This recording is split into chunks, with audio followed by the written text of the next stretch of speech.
Dia mikirin kakinya dia.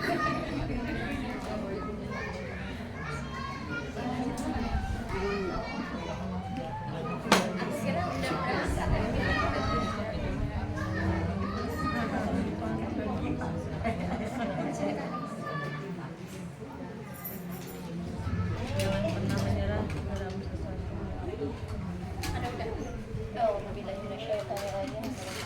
Bismillahirrahmanirrahim.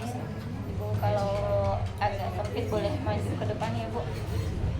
Ke depan biar makin akrab, nggak apa-apa ke depan. Yang mau duduk di atas boleh duduk di atas. baju banget. Apa-apa di depan.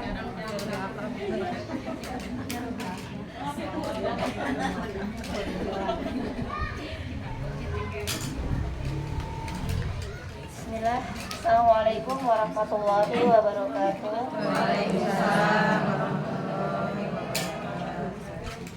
Innal hamdalillah nahmaduhu wa nasta'inuhu wa nastaghfiruhu wa na'udzu billahi min shururi anfusina wa min sayyiati a'malina. May yahdihillahu fala mudilla lahu wa may yudlilhu fala hadiya lahu. Allahumma shalli ala Muhammad wa ala ali Muhammad. Rabbi shrah li sadri wa yassir li amri wahlul 'uqdatam min lisani yafqahu qawli. Allahumma inna nas'aluka ilman nafi'an wa rizqan thayyiban wa amalan muttaqabbalan. Amin amin ya rabbal alamin. Ibu yang dirahmati Allah, alhamdulillah atas izin Allah hari ini Jumat yang penuh berkah kita bisa bersilaturahmi kembali. Insyaallah ini adalah hari yang semakin diberkahi oleh Allah dan juga menjadi hari kita untuk senantiasa berusaha menjadi hambanya yang Allah cinta dalam kondisi apapun, baik dalam keadaan sesuai dengan keinginan kita, sesuai dengan harapan kita, maupun dalam kondisi yang mungkin saat ini kita sedang dalam ujiannya. Karena sungguh Allah itu tidak pernah zalim kepada hambanya. Allah itu tidak pernah meminta kita untuk berusaha menyelesaikan masalah kita. Allah cuma minta mendekatlah kepadaku. Allah cuma minta perbaikilah takwamu. Karena sungguhnya apapun ujian yang Allah beri sudah sepaket dengan penyelesaiannya. Karena terkadang kita yang masih sulit mencari di balik hikmah setiap peristiwa yang menghampiri kita. Terkadang kitanya yang masih sulit mengerti bahwa ada pesan cinta di setiap kejadian yang Allah izinkan hadir untuk menjadi bagian dari takdir kita. Maka salawat serta salam tak lupa kita aturkan kepada junjungan kita Nabi besar Muhammad sallallahu alaihi wasallam. Semoga saja insyaallah kita menjadi bagian dari umatnya yang kelak akan beliau cari-cari untuk bersama-sama masuk ke dalam surganya Allah. Amin amin ya rabbal alamin. Allahumma sholli ala Muhammad wa ala ali Muhammad. Ibu-ibu yang dirahmati Allah, hari ini kita mau ngobrolin tentang jangan menyerah. Hidup adalah anugerah. Kalau kata apa sih itu, musik apa sih Bu? Oh Demasi, hafal banget. Iya betul ya, liriknya mengingatkan kita kepada betapa luar biasanya Allah mentarbiah kita di setiap keadaan dan meminta kita untuk jangan menyerah dalam setiap keadaan. Bagaimana kita mau menyerah sedangkan kita punya Allah yang maha segala. Allahu Rabbi. Rabbi itu Allah yang memelihara alam semesta, termasuk memelihara kita manusia yang di dalamnya. Jadi kalau memelihara itu kan berarti sudah sepaket dengan apabila rusak dibetulin gitu kan ya, apabila sakit disembuhkan, diobatin, apabila bersedih digembirakan. Itu sudah Allah itu punya sifat Rabb yang memelihara dan menjaga. Sebentar saja sebentar.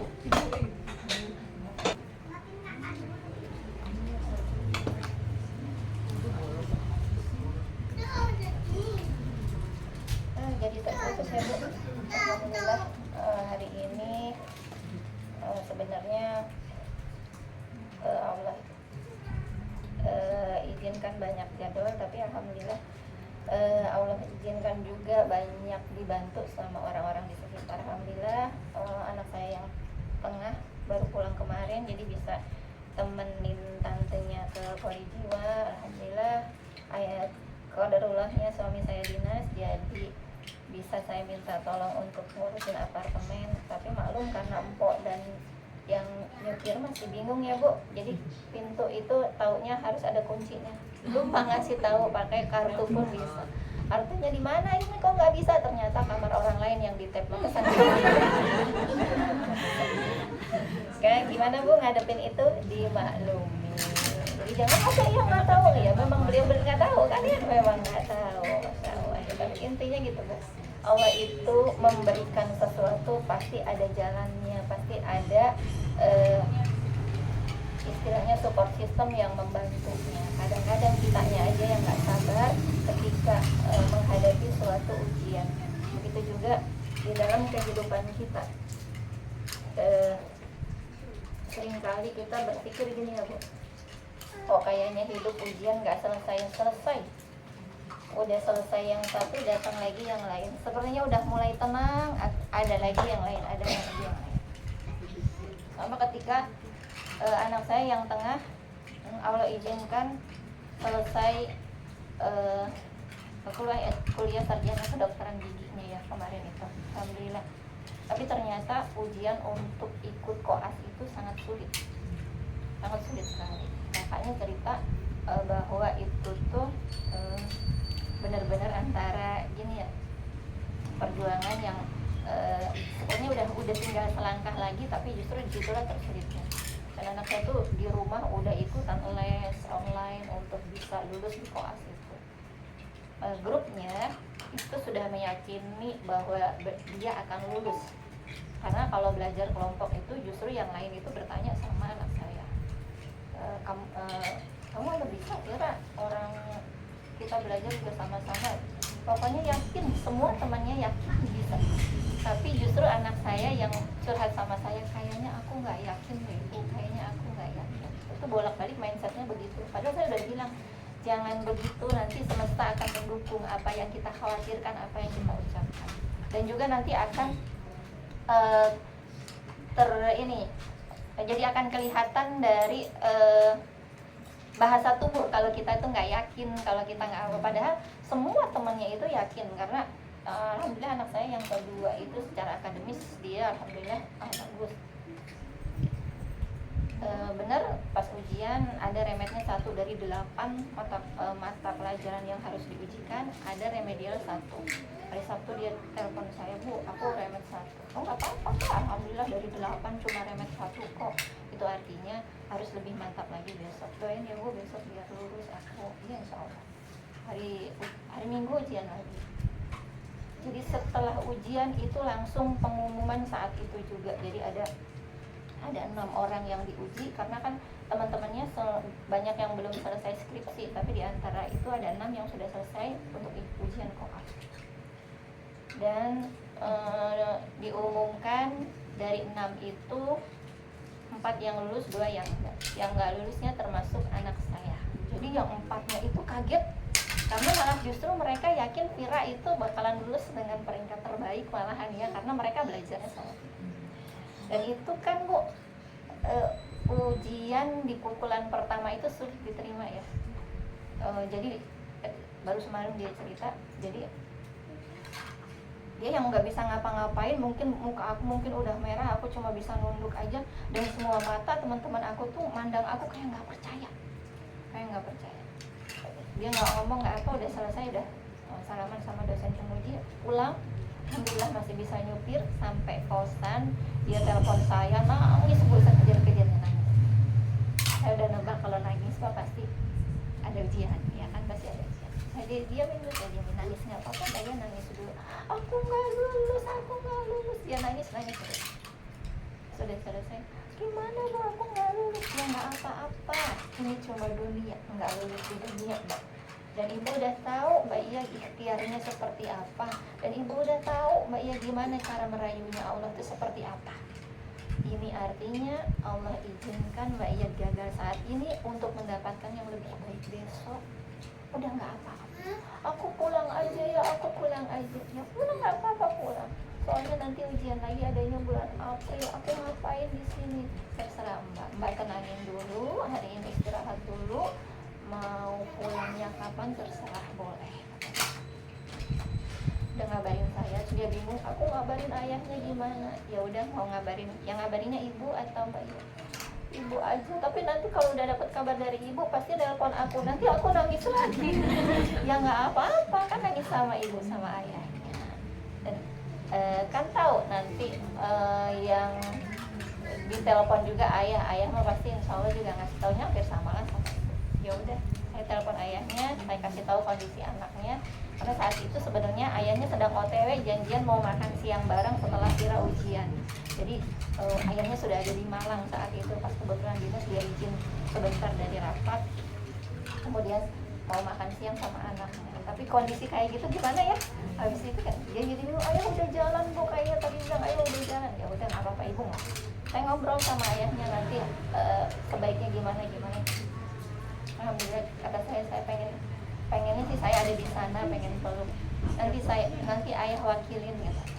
Udah ketemu, saya nunggu tuh sampai menjelang maghrib. Jangan lupa nanti ceritain ya hasil ketemunya. Terus pada maghrib ayahnya telepon, video call sambil nyeritain gimana tadi pertemuan dengan anaknya. Besoknya saya jalan sama yang sulung udah wanti-wanti saya, ibu nanti kalau Vira pulang jangan dimarahin ya. Itu yang sulung udah bilang gitu. Terus kata saya gini, kenapa harus dimarahin? Soalnya Bu, dulu ada teman aku sampai bingung Bu. Anak saya yang pertama farmasi, jadi ketika mau ujian bisa ngambil apoteker juga susah ternyata ya. Jadi temennya juga ada yang nggak lulus, itu sampai bingung mau pulang pasti diomelin sama orang tuanya, nggak pulang, udah gue kayaknya pengen mati aja deh, sampai bilang begitu. Jadi kayaknya dia tuh pengen bunuh diri kok, seolah-olah kayaknya dunia tuh runtuh, kok bisa aku nggak lulus sampai kayak gitu. Nanti makanya jangan diomelin, jangan dibahas kalau kiranya nggak ngebahas ya. Siap, padahal insya Allah saya juga nggak bakalan marah. Ngapain marah ya Bu ya, orang sudah terjadi dan kita sudah tahu ikhtiar anak kita seperti apa. Jadi pembelajarannya di sini adalah, saya cuma bilang gini, tidak semua yang kita inginkan Allah kabulkan. Tidak semua yang kita doakan Allah kabulkan saat ini. Rencana kita mungkin baik, tapi rencana Allah insya Allah lebih baik. Kita ini lagi di tempat Mbak ya, lagi di tempat bahwa ketika nanti kita menghadapi sesuatu yang tidak sesuai dengan harapan kita, nggak perlu nyerah. Ini mau ngasih materi ini nih Bu, saya nih nerima judul, belum bikin materi, dapat kayak gitu Bu. Jadi kasihlah materi ke anak dulu gitu. Nggak perlu nyerah, karena Allah mah nggak menilai hasil akhirnya, karena hasil akhirnya mah sudah takdir dari Allah itu. Jadi justru melihat prosesnya. Sabarmu pada pukulan pertamamu itu yang menjadi ibadah buatmu. Aku sih Bu sedihnya bukan karena akunya nggak lulus, karena aku sedihnya gini loh, yang lain aja yakin aku bisa lulus, terus aku ngerasa aku tuh udah, terus pas dicek semua jawaban itu hampir sama semua, tapi nggak tahu kenapa kok bisa aku yang nggak lulus, bisa aku yang nggak lulus. Itu bisa jadi Mbak memang tidak Allah izinkan lulus untuk saat ini, dan kita nggak tahu rencana Allah yang terbaik itu apa buat kita. Jadi sekarang mah terima dulu, ikhlas dulu apa yang Allah takdirkan. Ya udah, walaupun secara manusiawi pengennya kita berdoa dikabulkan sesuai keinginan kita, berdoa dikabulkan secepat mungkin, pengennya seperti itu kan. Tapi Allah lebih tahu yang terbaik buat kita. Udah nggak usah nyerah, nggak usah merasa bahwa ini akhir dari segalanya, nggak usah. banyak pelajaran dari Nabi kita, dari para sahabat Nabi, bahwa kalau Nabi kita nyerah, itu nggak akan kita sampai saat ini bisa merasakan indahnya Islam. Ya Bu, kalau Nabi nyerah ya Bu, dulu mah Bu belum teknologi, belum secanggih sekarang, semua serba manual, semua serba mengandalkan kebersarahan kepada Allah. Tapi Nabi kita mengajarkan untuk tidak menyerah dalam situasi apapun, bahkan dalam situasi tidak berpunya sekalipun. Maka surrender kita, keberpasrahan kita kepada Allah justru diuji ketika kita merasa kita sudah mempersembahkan yang terbaik untuk diri kita, untuk pasangan kita, untuk anak-anak kita, untuk orang tua kita, tapi balasannya tidak sesuai ekspektasi kita. Justru itu adalah ujian terberat kita. Karena apa? Kita udah ngerencanain dengan baik, kita udah memperlakukan dengan baik, ternyata apa yang kita harapkan dari pasangan kita untuk menjadi imam yang sempurna versi kita, itu ternyata jauh asap dari api, artinya jauh sekali dari pengharapan kita. Tapi apakah itu salah? Bisa jadi itu salah di mata kita, tapi bisa jadi itu baik menurut Allah. Kita tinggal menunggu apa nih hikmah terbaiknya dari Allah. Kita tinggal menunggu apa nih yang Allah akan berikan kepada kita selagi kita ridho dan ikhlas menerima. Ibu, kalau ngobrolin soal jangan menyerah, mungkin ada yang mikir gini, ya Bukun mah bisa ngomong gitu karena enak, support sistemnya bagus, suaminya sayang, suaminya soleh, anak-anaknya soleh. Kan kelihatannya ya, kan katanya kalau yang di medsos mah yang bagus yang ditampilinnya, orang foto aja dipilih-pilih kan, yang kelihatan gendut nggak diupload, nanti yang diuploadnya yang lumpet aja yang kelihatan mukanya. Ini tuh tapi setiap rumah tangga ada ujiannya, setiap keluarga ada ujiannya, setiap diri kita ada ujiannya, dan kadar ujian itu tidak melebihi kemampuan dari hambanya. Maka di surat Al-Baqarah ayat 286 yang sering sekali kita baca ya Bu ya, itu udah Allah janjiin kita mah diuji sesuai dengan kemampuan kita, bukan kekuatan kita. Jadi makanya kita dianggap mampu, sekecil apapun tubuh kita, sebesar apapun tubuh kita, bukan jadi ukuran, tapi yang dilihat adalah kemampuan kita menghadapi masalah dan ujian yang Allah takdirkan kepada kita. Maka ketika Allah hadirkan pasangan kita menjadi ujian terus-terusan buat kita, bisa jadi karena Allah tahu kalau kita diuji lewat anak kita, kita nggak mampu. Kalau kita diuji lewat orang tua kita, kita nggak mampu. Maka Allah berikan ujian itu lewat pasangan kita. Di mana ketika kita sudah menjadi istri, justru disitulah nilai ketaatan kita yang utama. Kan kita taatnya yang utama sama suami ya, tapi suami kita jadi ujian. Kalau taat kita sama suaminya sholat sih fine-fine aja rasanya ya, tapi justru suami kita jadi ujian. Gimana ini? Padahal katanya taat sama suaminya taat tanpa syarat selagi suami itu tidak mengajak kita kepada kemusyrikan dan kemaksiatan. Jadi kalau cuma suami yang males nggak mau bantuin kerjaan rumah mah biarin aja, nggak apa-apa. Jadi kalau cuma suami yang masih susah dibilangin, kalau misalnya naruh anduk habis mandi masih di tempat tidur, naruh sendal sembarangan, naruh untung rokok sembarangan, kalau yang suaminya ngerokok ya Bu, biarin, nggak apa-apa, biarin jadi pahala buat kita. Selagi suami kita nggak Firaun amat. Nah, kemarin Bu, saya sering ngomong gitu ya, selagi suami kita nggak Firaun amat. Tapi pada Allah ternyata kemarin ada yang datang curhat dengan kondisi pasangan yang Firaun Bu. Insya Allah, saya sampai bilang begitu. Karena apa Bu? Ya Allah, baru kali ini loh saya dicurhatin orang yang luar biasa ujian kesabarannya. Semua ada di suaminya, tapi beliau dengan luar biasanya masih berharap kebaikan buat suaminya. Saya harus gimana, Bu? Padahal, Bu, kata saya gini, itu semua klausa untuk minta cerai ke suami ada, tapi semua dikembalikan kepada dirimu. Jika dirimu mau bertahan, maka anggap aja ini adalah ladang jihadmu. Jangan izinkan mentalmu rusak. Jadi kalau mau mengabdi kepada, bukan mengabdi ya Bu, kalau mau taat kepadanya, cukup ketika ditanya jawab, ketika diminta berikan. Hindari sesuatu yang nanti malah mungkin akan lebih menyakitkan dirimu. Kalau kita berharap ya Bu, untuk bisa merubah orang dengan akhlak yang nauzubillah min dzalik udah sebejat itu, kita akan banyak sakit hati dan kecewa. Terus-terusan akan kecewa, kok dia begitu, padahal aku udah kurang apa, pasti akan begitu kan baliknya. Saya kurang apa?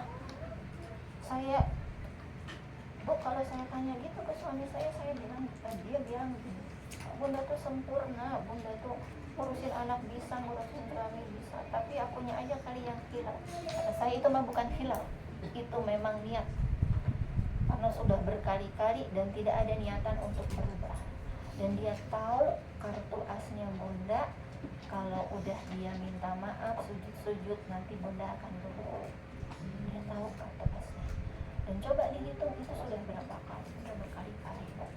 Dan saya tanya, apa yang menjadi kekhawatiran sampai berusaha mempertahankan itu hingga akhirnya memperlihatkan contoh tidak baik buat anaknya. Anaknya jadi itu kan jadi punya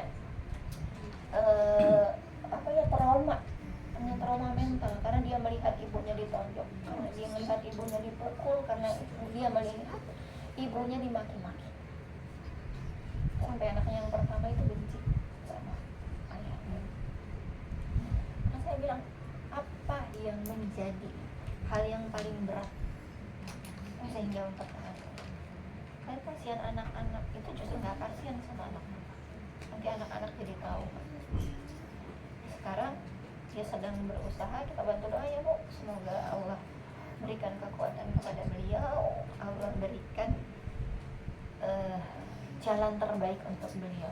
Cuma minta sering-sering saja berzikir, Allahumma arinal haqqa haqqa warzuqna ittiba'ah wa arinal batila batila warzuqna ittiba'ah. Ya Allah, tunjukkan kepada hamba apa yang menurutmu baik sehingga aku bisa mengikutinya, dan tunjukkan kepada hamba apa yang menurutmu buruk sehingga aku bisa menghindarinya. Nanti Allah akan semakin bukakan keburukan-keburukan kalau memang dia buruk. Tapi kalau memang dia baik, maka Allah akan izinkan dia untuk berubah baik, semakin baik, semakin baik. Dan pilihan semua ada di dirimu. Jika dirimu memilih untuk bertahan, maka jangan izinkan berkali-kali ia menghancurkan hatimu. Bertahanmu karena ketaatanmu kepada Allah. Jadi kalau ada apa-apa, ya Allah, cari surga emang susah ya. Harus mengorbankan perasaan, harus mengorbankan apa yang seharusnya di dunia ini. Aku memiliki imam yang mengayomiku, tapi justru imamku adalah orang yang merusak diriku. Maka jangan izinkan itu. Bunda berhak bahagia, Bunda berhak tenang, Bunda berhak nyaman untuk bisa membersamai anak-anak.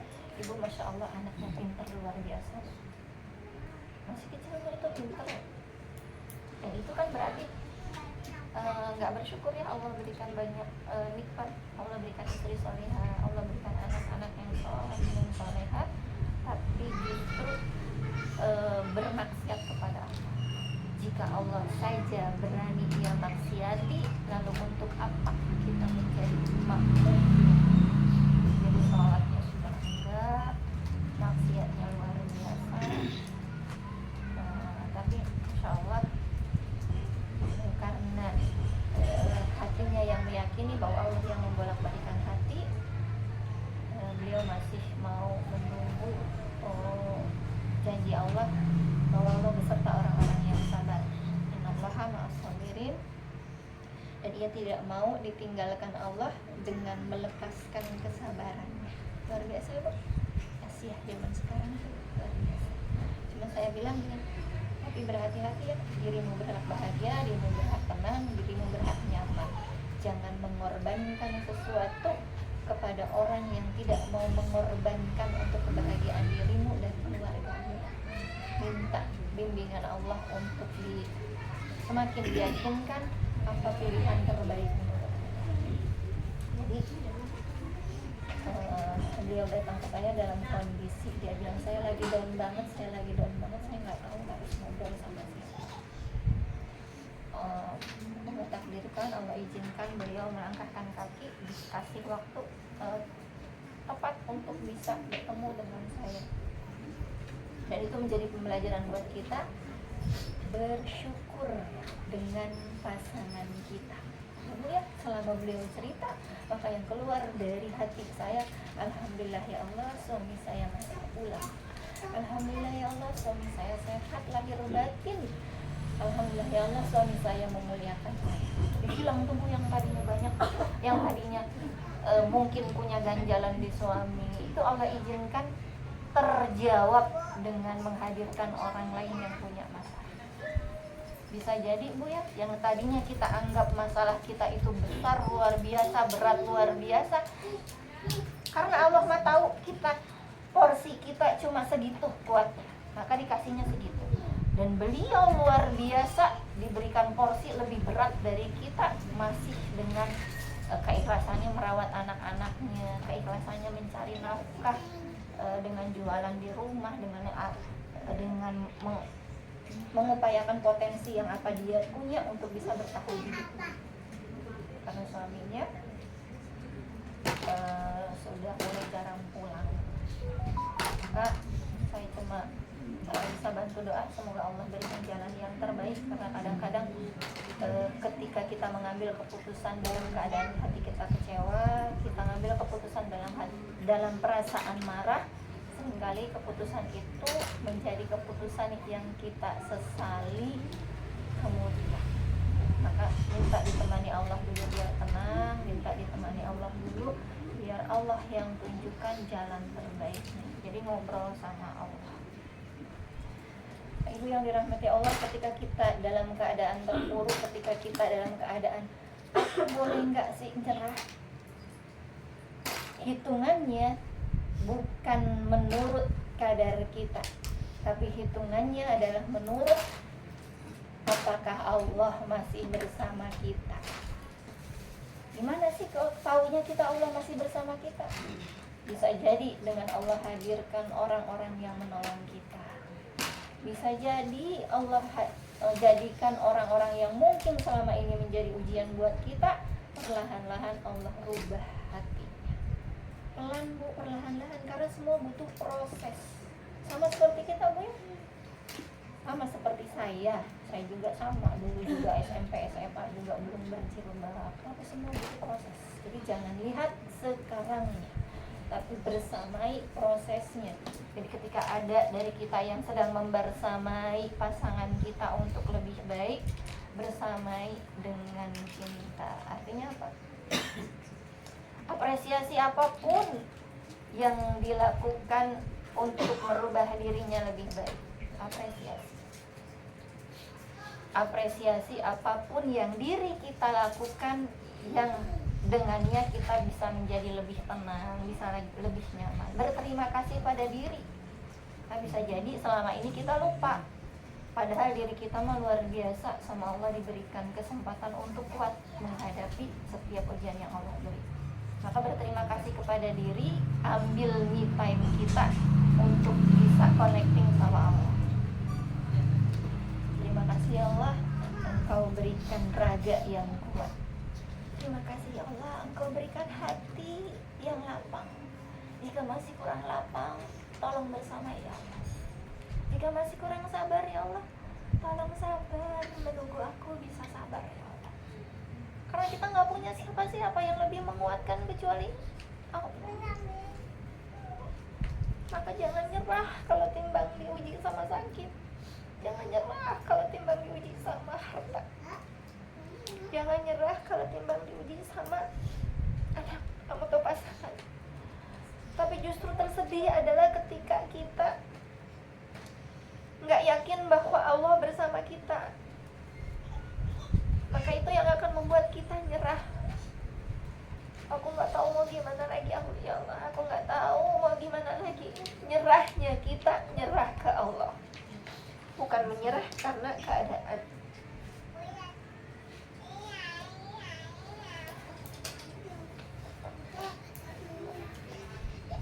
Jadi saya diajarin sama Ustaz,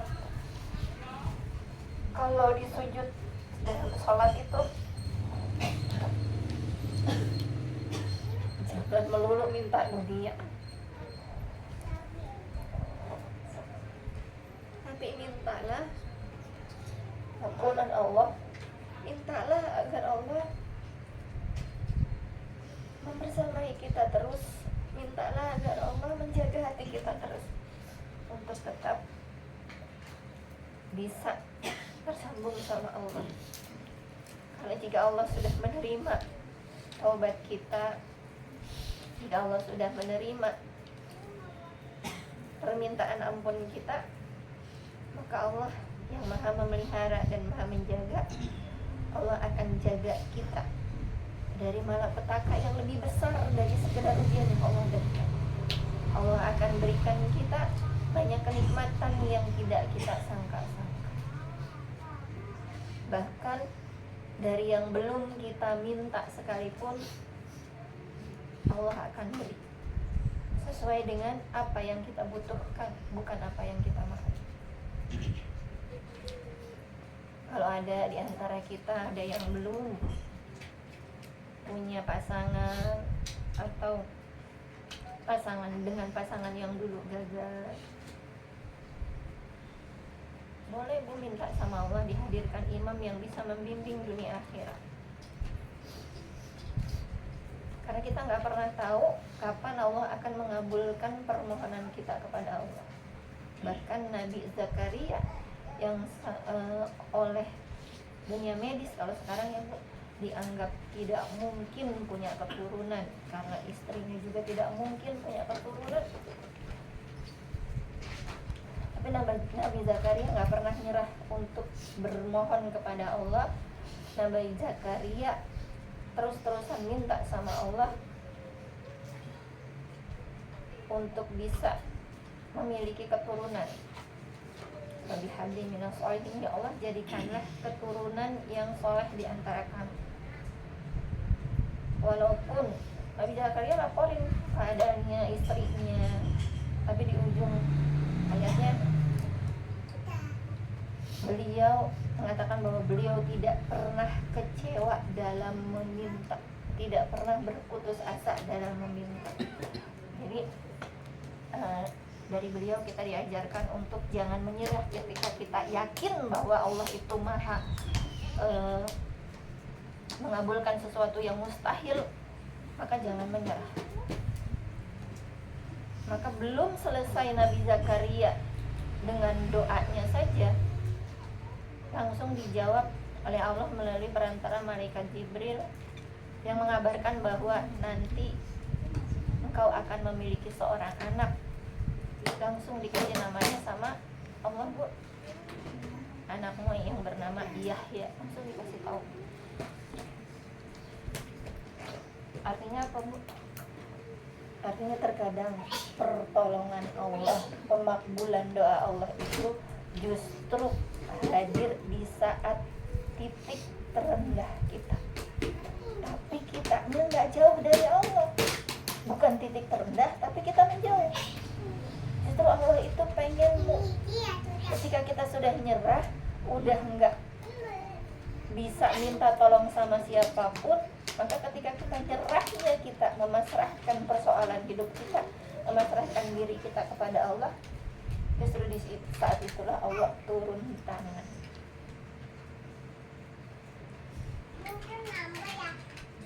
Apa yang Allah berikan kepada kita, baik itu berupa nikmat atau ujian, sejatinya adalah cara Allah untuk mendidik kita.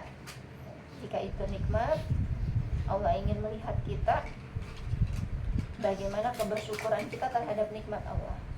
Jika itu ujian, Allah ingin melihat kita bagaimana keberserahan kita, keberpasrahan kita kepada Allah.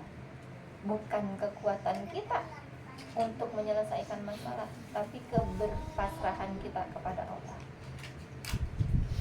Jadi bukan sekedar ucapan yang la haula wala quwata illa billah, tapi kitanya masih bingung mikirin orang lain kok nggak berubah seperti keinginan kita. Kitanya masih berusaha merubah anak kita, kitanya masih berusaha merubah pasangan kita. Padahal itu mah hak prerogatifnya Allah untuk membolak-balikan hati. Kalau kita bilang gini, saya udah kasih contoh bukun anak saya udah ngingetin bukun anak saya, tapi dia masih begitu juga, saya harus gimana lagi? Maka harus berpasrah sama Allah. Karena kalau boleh bilang gitu, Nabi Nuh juga boleh dong lapor sama Allah, ya Allah, kurang soleh bagaimana Nabi Nuh, kurang berdoa bagaimana Nabi Nuh, tapi anaknya tetap kafir. Itu artinya apa? Tidak ada yang bisa memberi hidayah kecuali Allah. Tugas kita mencontohkan, mengingatkan, dan mengapresiasi. Seringkali kita sudah mengingatkan, seringkali kita sudah mencontohkan, tapi kita lupa mengapresiasi. Misalnya apa, Bu? Misalnya anak-anak ABG sekarang mah masih pada susah untuk punya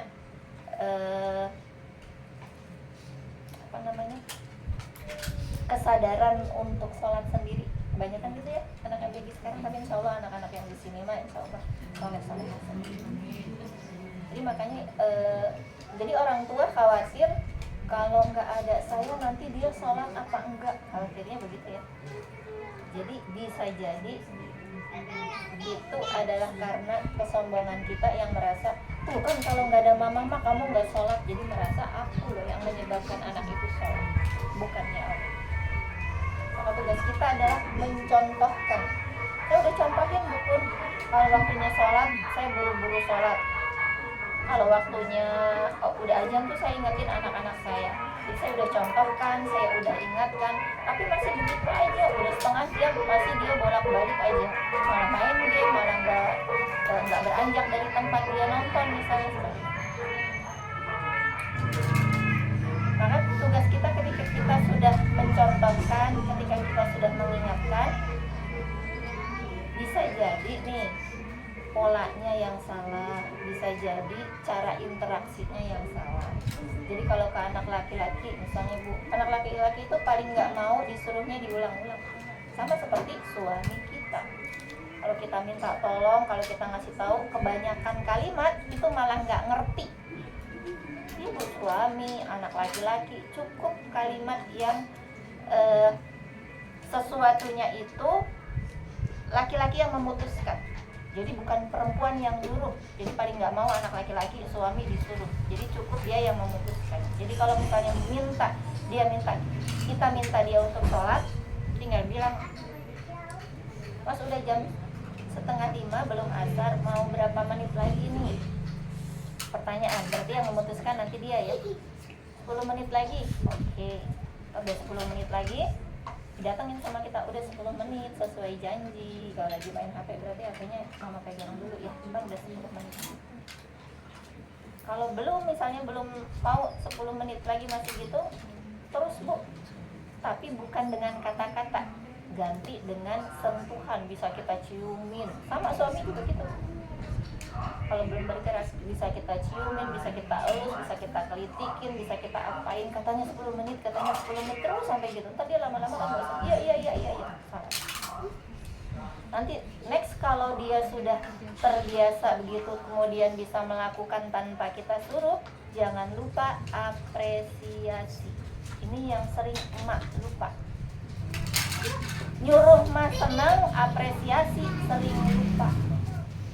Jadi anak udah sholat, anak udah ngebersihin sepatu sendiri, udah apa sendiri, bukan apresiasi yang keluar, tapi jadi penyangkalan yang harusnya kalau tuh kan ternyata kamu bisa tanpa harus bisa di terus-terusan dikasih tahu mama. Kalimatnya biasanya gitu.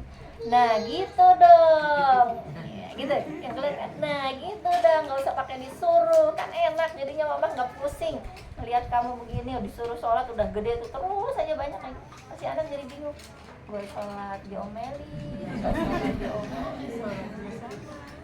Iya, harusnya gimana sih mak gue tuh terjadi bisa gitu. Maka sekarang mah perbanyak apresiasi bu. Karena Nabi Muhammad dari pembantu yang sering membantu beliau itu menceritakan bahwa Nabi Muhammad tidak pernah sedikit pun keluar perintah dari mulutnya, tidak pernah sedikit pun keluar kritik dari mulutnya tentang apa yang pembantunya itu lakukan. Artinya apa? Lebih banyak mengapresiasi. Anak kita sudah berubah, sudah alhamdulillah. Kalau diapresiasi, nanti anak atau pasangan itu akan lebih banyak merasa dihargai, maka akan berusaha berbuat yang lebih baik. Maka kemarin ngobrol sama seorang sahabat, dia cerita tentang gimana hubungannya yang agak kaku dengan suaminya. Saya dengerin aja bu, saya korek-korek. Oh, ternyata justru cuma salah dalam berkomunikasi. Artinya gini bu, laki-laki itu nggak seperti perempuan yang pakai perasaan, dia pakai logika. Kalau perempuan mah tinggal bilang gini kan ya, misalnya ayo mah nggak romantis amat sih, orang mah sekali giniin dong, beliin ini bisa ngomong gitu kan perempuan, karena untuk memenuhi perasaannya. Tapi kalau laki-laki, yang penting kan aku sudah menafkahi, aku pulang, aku balik, itu sudah bentuk keromantisannya aku, seperti itu.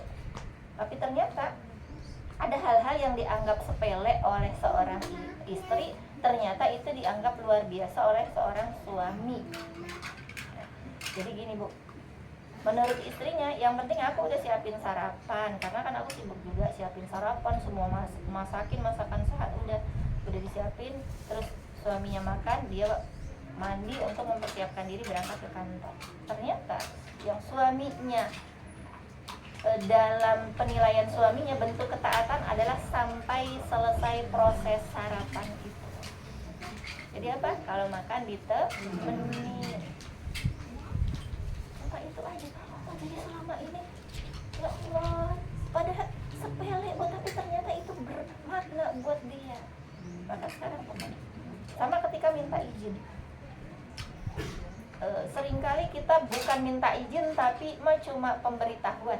Padahal izin suami itu ridho ya. Iya, bilangnya begini kan, ayah hari ini aku kajian ya. Udah di kajian kita. Ya hari ini aku makan siang sama Bukun. Oke, udah. Beda kan nih ya, besok aku mau makan siang sama Bukun, boleh apa enggak? Itu minta izin. Jadi ada pertanyaan. Nah ternyata itu juga menjadi salah satu poin bagi pasangan tertentu yang menandakan bahwa ini istri aku tuh nggak pernah menganggap aku ada. Tuh ya, padahal sepele ya, kelihatannya sepele. Tapi bisa jadi itu loh yang, oh alhamdulillah istri saya kemana-mana mah selalu minta izin. Oh sama istri gue juga selalu ngasih tahu ngasih tahu dia udah di situ, kirim foto lagi di situ. Tapi lah, kok tahu udah di sini, walaupun yakin bahwa akan diizinkan, tapi beda. Maka kalau saya itu 1 minggu atau 1 bulan sebelumnya, kalau sudah ada jadwal tetap, itu saya tulis, ayah nanti ibu tanggal sekian kesini, mana yang kira-kira ayah berkenan dan mana yang enggak, dan kenapa. Jika misalnya, oh tanggal segini ayah mau kesini, pengennya berdua sama istri kesini, oh iya berarti ini aku cancel. Jadi gitu bu, kalau misalnya tiap hari kayaknya repot banget minta izin. Ibu kalau udah punya jadwal 1 minggu yang rutin, misalnya kajian kan, minta di list mana yang boleh. Udah nih, kalau misalnya nggak sempat ngobrol kan lewat WA. Terus udah sih bu, sekarang udah begitu, udah diizinin. Terus apresiasi kita apa? Memang harus diapresiasi begitu? Lah iya. Tinggal bilang kalau di WA terima kasih cinta, nanti dia balikin jawabnya, kembali kasih pakai lope-lope. Iya, kan udah kita apresiasi. Terima kasih. Semoga pahala ibu menghadiri majelis juga mengalir kepada cinta yang sudah mengizinkan istrinya untuk mencari ilmu. Kan gimana Bu perasaan? Mau udah diizinin. Oke, udah gitu doang. Atau kalau lebih afdol lagi ketika pulang nih, kita udah ngobrol, udah apa, sambil dipeluk, terima kasih ya Allah, alhamdulillah suami aku luar biasa mengizinkan istrinya boleh pergi ke sini, boleh pergi ke situ, boleh main sama ini, sambil dipeluk gitu. Itu yang belum pernah begitu gitu ya Bu, nanti ini masukkan apa gitu. Tapi beda Bu, jadi merasa suami itu dihargai. Karena gini Bu, nanti Bu, kita kan pengennya ya Bu sampai akhir hayat sama suami ya.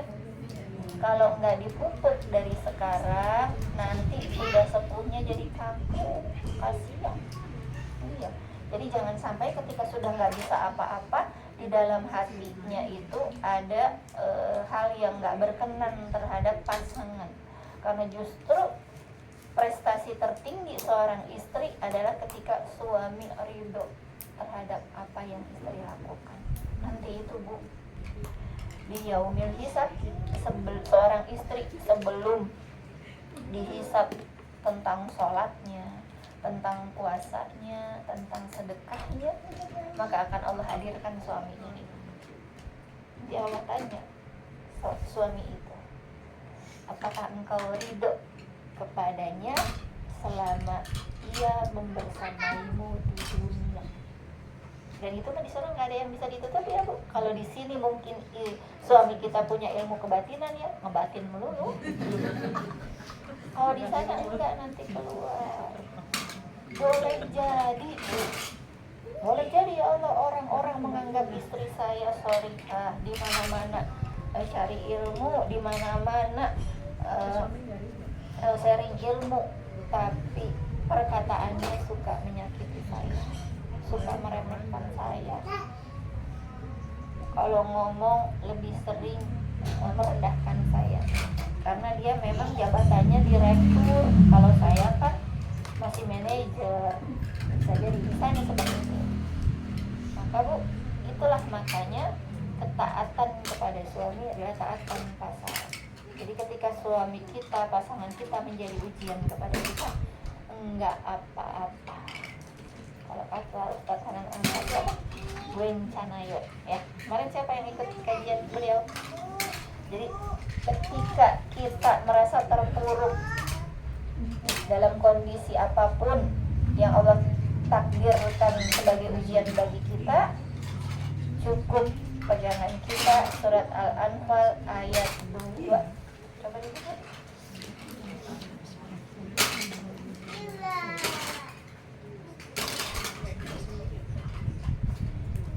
A'udzu billahi minasyaitonir rajim. Ayat 2 sampai 4. Al-Anfal ayat 2 sampai 4. Innamal mu'minuna alladzina idza dzikrallahu wajilat qulubuhum wa idza tuliyat 'alaihim ayatuhu zadatuhum imanan wa 'ala rabbihim yatawakkalun. Sesungguhnya orang-orang yang beriman adalah mereka yang apabila disebut nama Allah gemetar hatinya, dan apabila dibacakan ayat-ayatnya kepada mereka bertambah kuat imannya, dan hanya kepada Tuhan mereka bertawakal. Jadi ketika disebut nama Allah, jadi ketika kita berzikir, kita mengingat nama Allah, gemetar hatinya karena merasa yakin bahwa apa yang dizikirkan, merasa yakin bahwa apa yang dia baca itu sesuai dengan sifatnya Allah. Jadi kalau kita sedang ya Allah ya Rahman, ya Allah ya Rahim, kita sangat yakin bahwa Allah itu menyayangi kita. Kita sangat yakin bahwa Allah itu mengasihi kita. Ya Ghafur, ya Allah yang Maha Pengampun, kita sangat yakin bahwa Allah itu mengampuni kita, punya sifat yang Maha Pengampun. Jadi bukan sekadar lip sync, bukan sekadar gombalan kita, zikir kita itu kepada Allah. Dan apabila dibacakan ayat-ayatnya kepada mereka, bertambah kuat imannya, dan hanya kepada Tuhan mereka bertawakal, dan hanya kepada Rabb-nya, kepada Tuhan, kepada Allah yang memelihara, yang mengatur segala kejadian di bumi, ia bertawakal. Dia berserah diri, nyerahnya ke Allah, bukan nyerah kepada keadaan.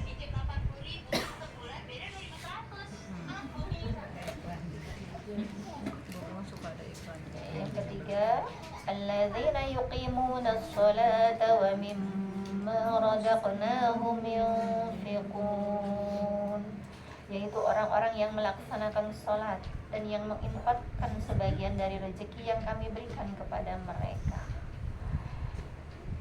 Jadi cari ketenangan dalam sholat. Sholat kita yang benar-benar kita menyerahkan seluruh hidup kita, seluruh urusan kita kepada Allah. Jadi ketika kita menyerah, boleh menyerahnya dalam keberpasrahan kita kepada Allah, serta menginfakkan sebagian dari rezeki. Nah, rezeki itu bisa berupa apapun yang Allah jadikan nikmat di diri kita. Rezeki itu hakikatnya bisa menjadi wasilah Allah melapangkan kesulitan di dalam kehidupan kita. Maka apa yang sudah Allah titipkan kepada kita, hakikatnya ada hak orang lain yang Allah titipkan lewat kita. Yang keempat, ulaika humul mu'minuna haqqan lahum darajatun inda rabbihim wa maghfiratun wa rizqun karim. Mereka itulah orang-orang yang benar-benar beriman. Mereka akan memperoleh derajat tinggi di sisi Allah. Mereka akan mendapat derajat tinggi di sisi Tuhannya dan ampunan serta rezeki atau nikmat yang mulia. Jadi kalau kita berserah kepada Allah, yakin kepada Allah, Allah akan meningkatkan derajat kita dan akan memberikan ampunan kepada kita. Gimana sih caranya kita tahu bahwa kita sudah diampuni? Kan kita sering begitu ya, saya punya masalah kayaknya, saya banyak dosa nih. Ya alhamdulillah kita sadar bahwa kita banyak dosa. Tapi itu bukan kartu mati buat kita bahwa kita tidak diampuni dosanya selagi kita tidak musyrik kepada Allah. Cirinya kita sudah diampuni oleh Allah tuh kita membenci perbuatan dosa yang kita lakukan sebelum kita bertobat. Cirinya kita sudah diampuni oleh Allah itu Allah memudahkan kita berbuat kebaikan terus menerus. Jadi kalau sudah baik, nanti akan ada lagi kesempatan untuk berbuat baik. Ketemunya untuk berbuat baik terus, bukan untuk bermaksiat. Maka tunggu waktu, jangan bosan untuk bertobat agar Allah berikan kepada kita kesempatan untuk terus berbuat baik, agar Allah berikan kesempatan kita untuk hanya menyerah kepada Allah, bukan menyerah kepada keadaan. Apapun yang Allah izinkan hadir dalam kehidupan kita sudah sesuai dengan takaran kemampuan kita. Jadi kalaupun Allah berikan kita sakit, jangan khawatir akan kematian, karena syarat mati tidak harus sakit, syarat mati tidak harus tua. Bisa jadi yang lebih muda duluan, bisa jadi yang lebih sehat Allah panggil duluan. Tapi jangan sia-siakan apa yang sudah Allah berikan kita, yaitu kesempatan untuk hidup. Allazi khalaqal mauta wal hayata liyabluwakum ayyukum ahsanu amala. Allah yang menciptakan mati, Allah yang menciptakan hidup untuk apa? Untuk menguji kita. Kita nih Bu, bukan menguji orang lain, tapi kitanya yang ditanya. Siapakah yang terbaik amalnya di antara kamu? Maka Nggak apa-apa orang lain jadi ujian buat kita. Nggak apa-apa harta kita jadi ujian buat kita. Nggak apa-apa ada hal yang mungkin mengecewakan buat kita. Kita fokus untuk mencari amal terbaik untuk dilaporkan kepada Allah nanti. Karena kalau nanti mah nggak bisa diwakilin laporannya ya. Kita tanya aja dah sama Ibu Bariah gimana saya, pasti udah tahu. Belum tentu ya. Bisa jadi yang di dunia mah cuma pencitraan, tapi nanti dalam hisabnya Allah tidak ada yang bisa berpura-pura. Maka ketika ada orang yang mengecewakan kita, yang menyakiti kita, jangan sampai kita melakukan hal yang bisa membuat dia juga kecewa, yang menyebabkan dosa kita lebih besar daripada kita. Ya, misalnya nih, dia jahat sama kita, terus kita punya prinsip ini, kalau lu baik sama gue bisa lebih baik, tapi kalau lu jahat sama gue bisa lebih jahat. Artinya apa? Kita iri sama dosa. Kita pengen punya dosa lebih banyak dari orang yang sudah menjadi ujian buat kita. Padahal nanti hisabnya itu masing-masing.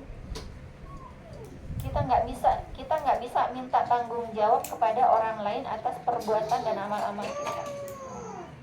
Maka kita nggak perlu fokus kepada seseorang yang menyakiti kita, nggak perlu fokus kepada seseorang yang mengecewakan kita. Fokus pada diri sendiri, kebermanfaatan kita kepada orang lain, dan cari ridhonya Allah.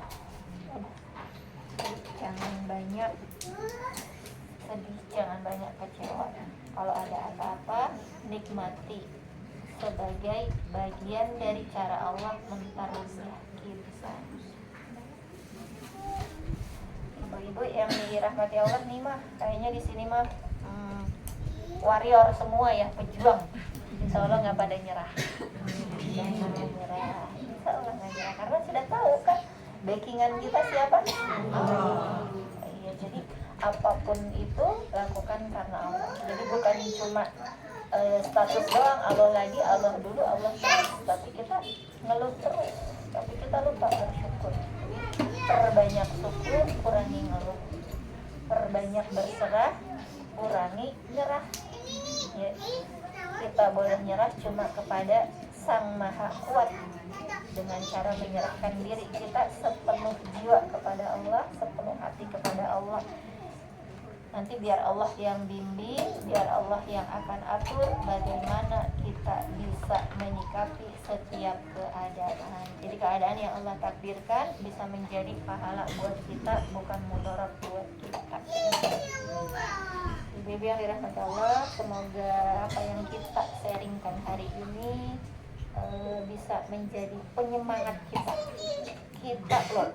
Sama Allah diizinkan hidup sampai hari ini, berarti Allah izinkan untuk memperbaiki hari kita, memperbaiki diri kita.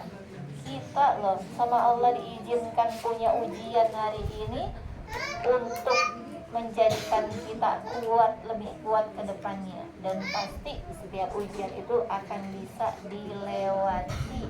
Maka nikmati saja apa yang Allah beri hari ini. Yang dirahmati Allah, mari kita bersyukur kepada Allah atas segala nikmatnya. Mari kita istighfari apa-apa yang menjadi hal yang mungkin menjadi kesalahan kita dan kita luput untuk mengistighfarinya. Astagfirullahaladzim, astagfirullahaladzim, astagfirullahaladzim. Allahumma sholli ala Muhammad wa ala ali Muhammad.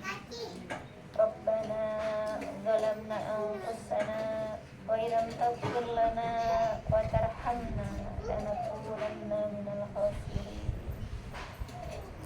Ilahi ya Rabb, Engkau Maha Kuasa atas segala sesuatu ya Rabb. Ya Rabb, Engkau yang memberikan segala ujian di dunia ini sebagai sarana Engkau mentarbiyah kami untuk semakin kuat. Ya Rabb, tolong bimbing kami terus dalam dekatmu, dalam penjagaanmu ya.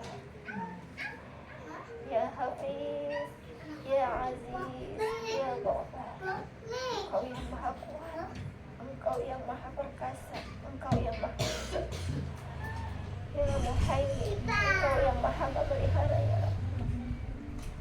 Pelihara hati ini dari hal-hal yang mungkin akan mengotori hati ya Rabb.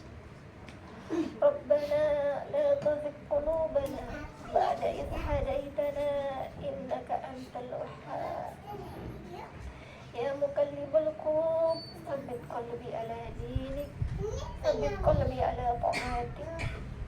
Rabbana ya Rabb, ampuni kami ya Rabb. Ampuni kami jika selama ini kami sempat menyerah dengan takdir-Mu ya Rabb. Ampuni kami jika selama ini masih banyak keluh kami daripada bersyukur kami ya Rabb. Terima kasih ya Rabb, masih Engkau izinkan kami hidup untuk bisa memperbaiki hari dengan izin dan bantuan-Mu ya Rabb. Rabbana atina fid dunya hasanah wa fil akhirati hasanah wa qina adzabannar. Subhanaka rabbana rabbil izzati amma yasifun wassalamun alal mursalin walhamdulillahi rabbil alamin. Al-Halimiyah wa lakul niyatin salihah al-Fatihah.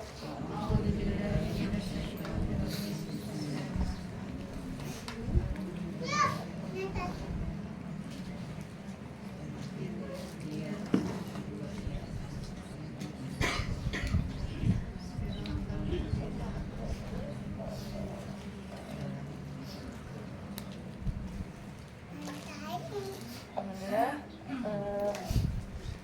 semoga Allah ridho pertemuan hari ini menjadi wasilah kita untuk semakin berserah kepada Allah dan tidak menyerah dengan keadaan, dan menjadikan kita ibu, istri yang semakin salihah, yang mendapat ridho dari suami dan mudah meridhoi anak-anaknya.